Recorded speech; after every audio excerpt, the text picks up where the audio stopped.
Friends, എല്ലാവർക്കും സ്നേഹപൂർവ്വം ക്ഷാമ എന്ന സീരിയലിൽ പുതിയൊരു റിവ്യൂവിലേക്ക് സ്വാഗതം. ഇന്ന് അത് തന്നെ കാണിക്കുന്നത് നമ്മുടെ രാധിക ആകെ പതറി ഇങ്ങനെ കല്യാണ വേഷത്തിൽ ഇങ്ങനെ ഒരുങ്ങി നിൽക്കുന്നൊരു ഭാഗം കാണിക്കുന്നുണ്ട്. അതിൻ്റെ കൂടെ അപ്പുറത്തായിട്ട് യശോദയും നമ്മുടെ നാരായണ നമ്പൂതിരി ഇങ്ങനെ വിവാഹത്തിന് വരുന്നവരെല്ലാം സ്വീകരിച്ച് നിൽക്കുന്നുണ്ട്. ആ സമയത്താണ് അതിൽ നിന്നൊരാൾ കടന്നു വന്നിട്ട് ഇങ്ങനെ ആ നാരായണ നമ്പൂതിരി നിന്ന് വിളിക്കുന്നുണ്ട്. ആ സമയത്ത് നമ്പൂതിരി പറയുന്നുണ്ട്, ഞങ്ങൾ കരുതി വരില്ല എന്ന്, കുറേ തിരക്കുകളല്ലേ, എന്തായാലും വന്നല്ലോ സന്തോഷം. ആ സമയത്ത് അയാൾ പറയുന്നുണ്ട്, പിന്നെ നാരായണ നമ്പൂതിരി വിളിച്ചാൽ വരാതിരിക്കുമോ, നാരായണ നമ്പൂതിരിയുടെ മോളിലെ കല്യാണമല്ല, അപ്പോൾ ഞങ്ങൾ ഒരിക്കലും വരാതിരിക്കില്ലല്ലോ എന്ന് അദ്ദേഹം പറയുന്നുണ്ട്.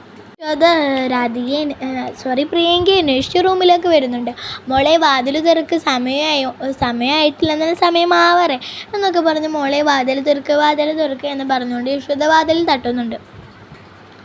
സമയത്ത് ഇത് കേട്ട് രാധികയും സോനയും ജാനയും ഒക്കെ ആകെ പകച്ചിങ്ങനെ പേടിയായി നിൽക്കുന്നുണ്ട്. രാധികയ്ക്കാണെങ്കിൽ ആകെ വിറച്ച് ആകെ ടെൻഷനായി നിൽക്കുകയാണ് രാധിക. പക്ഷേ യശോദ നിർത്തുന്നുണ്ടോ, വീണ്ടും തട്ടി വിളിക്കുകയാണ്, മോളെ വാതിൽ തുറക്കും, മോളെ എന്തോ ഒരു നേരമായി, മോളെ വാതിൽ തുറക്കുക എന്ന് യശോദ കുറച്ച് ദേഷ്യപ്പെട്ടൊക്കെ പറയാൻ തുടങ്ങി. സമയത്ത് തന്നെ രാധിക ആകെ പേടിച്ചെന്തെങ്കിലും ജാനി പോയി വാതിൽ തുറന്നു. അങ്ങനെ രാധിക തിരിഞ്ഞു നിൽക്കുകയാണ്. അങ്ങനെ വാതിൽ തുറന്നതിന് ശേഷം യശോദ, മോളൊരുങ്ങിയോ, ഞാൻ മോളെ ഒന്ന് കാണട്ടെ എന്ന് പറഞ്ഞ് തിരിക്കുന്ന സമയത്ത് രാധിക പതുക്കെ കണ്ണടിച്ചുകൊണ്ട് തിരിക്കുന്നുണ്ട്. അങ്ങനെയാണ് യശോദയ്ക്ക് മനസ്സിലായത് ഇത് പ്രിയങ്കയല്ല രാധികയാണെന്ന്. അങ്ങനെ ആകെ ആകെ ഞെട്ടി ആകെ ഒരു ടെൻഷനോടെ യശോദ ഇങ്ങനെ നിൽക്കുന്നുണ്ട്. പുതിയ കല്യാണത്തിന് പലതും നടക്കുന്നുണ്ട് എന്നായിരുന്നു, നിങ്ങളൊന്നും അങ്ങനെ ചെയ്യില്ല മക്കളെ, എന്താ കാര്യം, നീ എന്താ വിഷയത്തിലെന്നൊക്കെ യശോദാമ്മ ഇങ്ങനെ ചോദിക്കുമ്പോൾ നടന്നതെല്ലാം ചേർന്ന് രാധിക പറയുന്നുണ്ട്. അങ്ങനെ ആകെ അന്താളിച്ച് നിൽക്കുന്ന യശോദ, എനിക്കൊന്നും മനസ്സിലാവുന്നില്ലല്ലോ, എനിക്ക് ആകെ തല കറങ്ങുന്നു, എന്തൊക്കെയാണ് ഇവിടെ സംഭവിക്കുന്നത്. അപ്പോൾ രാധിക തുടർന്ന് വീണ്ടും പറയുന്നുണ്ട് ഉണ്ടായ സംഭവങ്ങളും പ്രിയങ്ക പറഞ്ഞതും ഒക്കെ പറയുന്നുണ്ട്. അങ്ങനെ ഇതൊന്നും കേട്ട് ശരത്ത് പ്രിയങ്കയെ കൊണ്ടുപോകാൻ വന്നതെല്ലാം പറയുന്നുണ്ട്.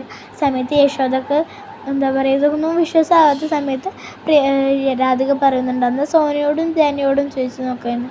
അങ്ങനെ അവരും പറയുന്നുണ്ട്. ഇതെല്ലാം കേട്ട് ആകെ വിറച്ച് ഇങ്ങനെ ഒരു ഭാഗത്ത് ഇങ്ങനെ യശോദ പോയിരിക്കുന്നു.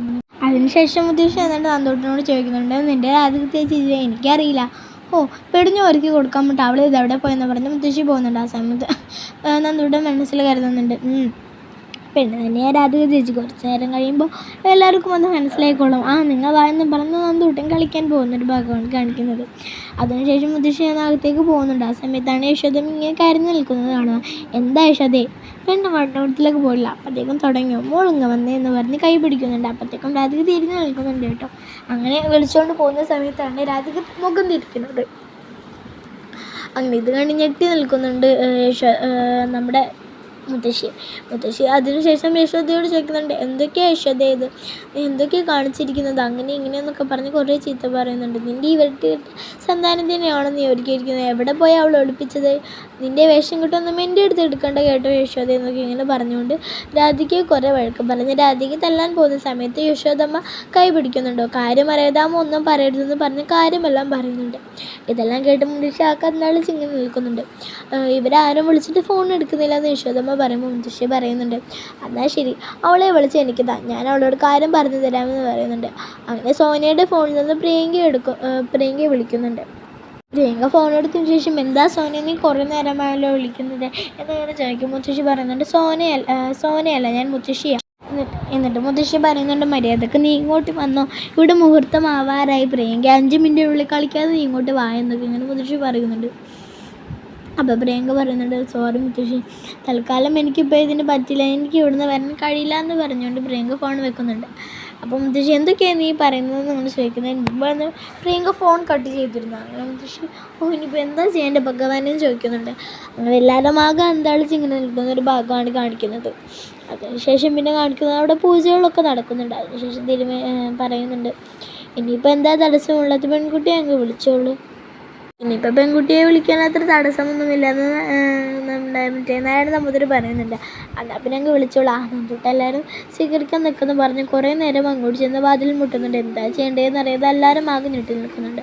അതിനുശേഷം മുത്തശ്ശി എന്ന ഭഗവാന്റെ അടുത്തുള്ള ഒരു മുണ്ട് പോലത്തെ ഒരു കുഞ്ഞു തുണിയുണ്ടല്ലോ, അതെടുത്ത് കൊണ്ടുവന്ന് രാധികയുടെ മുഖത്തേക്ക് ഇങ്ങനെ ഇട്ട് കൊടുക്കുന്നുണ്ട്. അപ്പോൾ എന്തൊക്കെയാണ് അമ്മയെ ചെയ്യാൻ പോകുന്നത്. അപ്പോൾ കുറേ നേരമായി നാരായണ നമ്പൂതിരി യശോദയെ തുറക്കുക, സമയമായിട്ടോ എന്നിങ്ങനെ പറഞ്ഞ് ഇങ്ങനെ എടുക്കുന്നത് കേട്ട് അതാ വരുന്നു എന്ന് പറഞ്ഞ് യശോദാമ്മ പോയി വാതിൽ തുറന്നു. അപ്പോൾ ഒരു മുത്തശ്ശി പറഞ്ഞു ഇത് ഇങ്ങോട്ടിടും എന്ന് പറഞ്ഞ് നമ്മുടെ മുഖത്തേക്ക് ഇടിപ്പിക്കുന്നുണ്ട്. അതിനുശേഷം നാരായണ നമ്പൂതിരി ചോദിക്കുന്നുണ്ട് എന്താ ഇത്, ഇതൊക്കെയോ ഇത് എന്താ എന്നൊക്കെ ഇങ്ങനെ ചോദിക്കുമ്പോൾ പറയുന്നുണ്ട് അങ്കിള് ഇതൊരു പുതിയ എന്താ പറയുക ഫാഷനാണ് എന്നിങ്ങനെ സോന പറയുന്നുണ്ട്. എന്തൊക്കെയാണ് മക്കളെ നിങ്ങളീ പറയുന്നത് നാരായണ നമ്പൂതിരി ചോദിക്കുന്നുണ്ട്. അമ്മ ഒന്നും പറഞ്ഞില്ല. അപ്പോൾ മുത്തശ്ശി പറയുന്നുണ്ട് ആടാ കേട്ടതോളും നമ്മളും ഇങ്ങനെയൊക്കെയല്ലേ ചെയ്തത്.